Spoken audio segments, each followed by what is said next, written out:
सांगली सातारा विधान परिषदेसाठी महाविकास आघाडीकडून राष्ट्रवादीचे बाळासाहेब पाटील यांनी आपला उमेदवारी अर्ज दाखल केला आहे।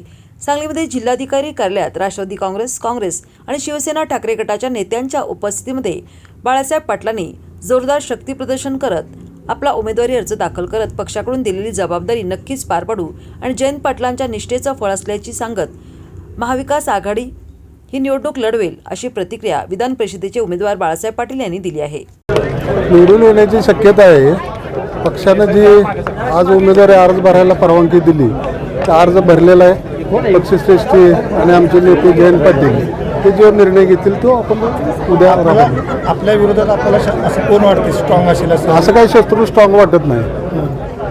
भाजपाचं संख्याबळ या ठिकाणी अधिक आहे असं असताना भाजपचं जरी संख्याबळ असेल तर आमचं जे आम्ही जे समाजात आणि त्या ह्याच्यापात्र पोचलेलो आहे सांगली सातारमध्ये त्या सभासदांची ओळख आहे आमची सभासदांच्या पर्यंत पोहोचली। 40 वर्ष झालं मी या संघटनेत काम करतोय त्यामुळे सर्व पक्षातली माणसं मला चांगली माहिती। जयंत पाटलांशी निष्ठावान राहिल्याचा नगरसेवकांनी आता अर्ज दाखल केला आहे।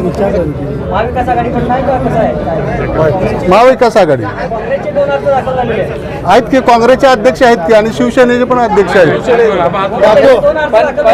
जयंत पाटलाची निष्ठा आपल्याला उपयोगी आली का? आले 40 वर्ष मी साहेबांच्या बरोबर काम केलं तेच हे आज फलित मिळालं।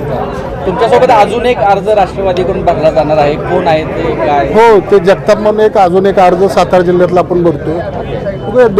दोघांनाही अर्ज भरायला परवानगी दिलेली आहे। शेवटी पक्षश्रेष्ठींचा जो निर्णय येईल तो आपल्याला मान्य आहे। तुमचा अर्ज कायम राहील गॅरंटी आहे। धन्यवाद।